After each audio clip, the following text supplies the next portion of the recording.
Earlier, I spoke to Michael Gove, the Chancellor of the Duchy of Lancaster. I began by asking him how anxious we should be by today's COVID infection figures, which, as we discussed, have showed another sharp increase. Well, I think the measures that we have taken are a response to our acknowledgement that numbers were going to rise. And you're absolutely right. It is a quite significant rise today, 25% increase. One shouldn't put too much stock by any single day's figures, but it is concerning, and it emphasises and underlines why the Prime Minister was right to introduce additional restrictions earlier this week. Now, if you break the numbers down, they are much worse in the northwest and the northeast than anywhere else. Some would say, therefore, you should be concentrating on regional measures. Why have we got national measures? Well, I think you need to do both. I think that you're absolutely right. The numbers are increasing rapidly in the northeast and the northwest, but there are tighter local lockdowns there. So there are actually more people who are restricted from household mixing in England than there are in Scotland. And that's a reflection of the instance of the virus in those areas.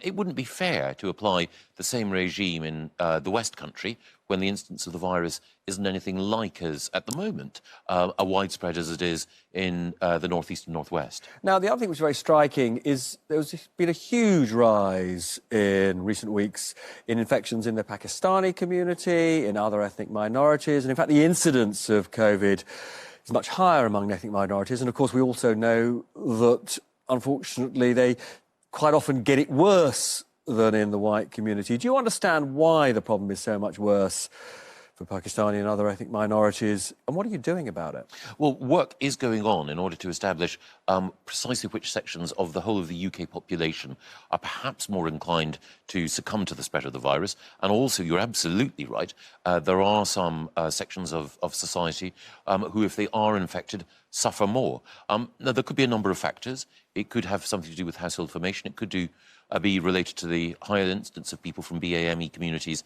in the NHS and the care sector. But at this stage, I think it's important not to jump to any conclusions, but to recognise that it is a concerning trend. And we need to look overall at this in the context of some broader questions about public health and health inequalities. I mean, we have known about problems within these communities for, well, actually, almost from the beginning. Yeah. It is slightly odd that we, don't have particular measures to help them and indeed don't really understand it.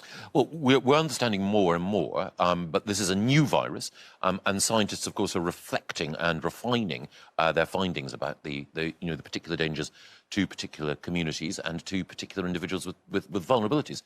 The rule of 6 has been in place for a couple of weeks. Is there any data that it's working and that it's doing anything to the rate of infection? Well, we're looking at all of the data overall, and one of the reasons why we applied the additional measures is because it's not working. Is to make sure that we have a full suite of measures in place. The rule of 6 is another way in which we've managed to communicate clearly the requirements that all of us have to fulfil. But is there any data that it's made a difference? I mean, at the moment, infections are still going up. You'd expect if the rule of 6 was working that it'd be slowing down a bit. Well, again, without wanting to get into the deep roots of statistics, we don't know precisely, nobody does, what would have happened if the rule of 6 had not been in place. Okay. But it's undoubtedly the case that the rule of 6, plus the additional measures that we're putting in, will have a dampening effect on what would otherwise have been the rise. But this is what worries people. A lot of this is about sticking a finger up in the air, as it were. I mean, for example, what is the modelling that says that closing pubs and restaurants at 10 will make any difference at all? Well, it's clear that the longer people stay in pubs and in other outlets where alcoholic drinks are being served, the greater the risk of... but that's intuition, or you've got empirical evidence of it? Yes, it's clear evidence from our medical and scientific advisors that restricting social mixing overall reduces the spread of the virus, and that's why closing licensed premises earlier and also requiring table service reduces the risk of the infection. Now, why is it all right? So here's the question. Apparently, it emerged today that although it'll be illegal to drink in a pub after 10, we can go to a cinema and drink till the film finishes, which could be 1 in the morning. No, I don't think that's accurate. I think it is the case that we have a situation where licensed premises can serve alcohol until 10 o'clock. You can be in a cinema. Yeah, with a bottle of wine or two bottles of wine. No, 5 to 10. If the movie carries on, but you won't be served. No. All right, but let's be clear though. It's now beyond doubt that you made a mistake in doing the Eat Out to Help Out scheme. You encouraged people to socialise at a time when, frankly, the virus was not properly suppressed. This is your fault. No, I don't accept that at all. Firstly, the Eat Out to Help Out scheme provided economic support at a critical time for the hospitality sector. Secondly, under Eat Out to Help Out, it was the case that there were particular restrictions on, as we all know, on how restaurants served food. Responsible outlets doing the right thing should not be blamed. Now, in terms of blame, businesses heard you today in the House of Commons, and they say to me, why is the Chancellor of the Duchy of Lancaster blaming us for not being ready for leaving the transition at the end of the year? We can't be ready because the government doesn't know what the deal or not deal is going to be. You're not prepared, so how can they be prepared? Well, there are two things. The first thing is, I'm not blaming anyone, but the second thing is... Sounded as though you were. You said no. you actually gave statistics which showed all these businesses aren't ready. You then said yes. if they're then stuck in queues in Dover, that'll teach them a lesson. That's what you said. I didn't think I used the phrase teach them a lesson or anything like that. But you said they would learn from the experience and would soon after that fill in the right form. Well, the critical point I made and the reason why we published this reasonable worst-case scenario, this projection, is we were pointing out that if it were the case that business, government and others were not prepared, then this eventuality would arise.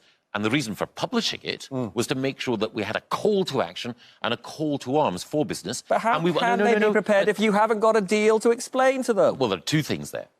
If I'll answer the question before the question you just asked, please. And then I'll answer the question you just please. asked. The first point that I'd want to make is that we want business to hold us to account. We want business to say what more we need to do, as well as us working with business to get things done. The second thing is whether or not we get a Canada-style free trade agreement or we leave with a non-negotiated outcome on Australian terms, it will be the case that we'll be outside the single market and outside the customs union, and that means there are specific customs procedures that all exporters will have to discharge. But it's not everything. Well, there are questions about tariffs, but it is overwhelmingly the case for most businesses that we know now what is required in order to ensure that you can export. Now, one final question, wearing your student of history hat. As you know, there has never, amazingly, been a Prime Minister who has been a practising Roman Catholic at the time he was Prime Minister. Now, Prime Minister's son was baptised in Westminster Cathedral. He's not said, Prime Minister, whether he's a Roman Catholic or not, but would it matter? No, not in the least. No. I mean, again, putting all individual questions about people's own personal faith to one side, no. I think that, there are... It seems such an old-fashioned question. OK, anyway, look, as always, very good to see you. Thank you.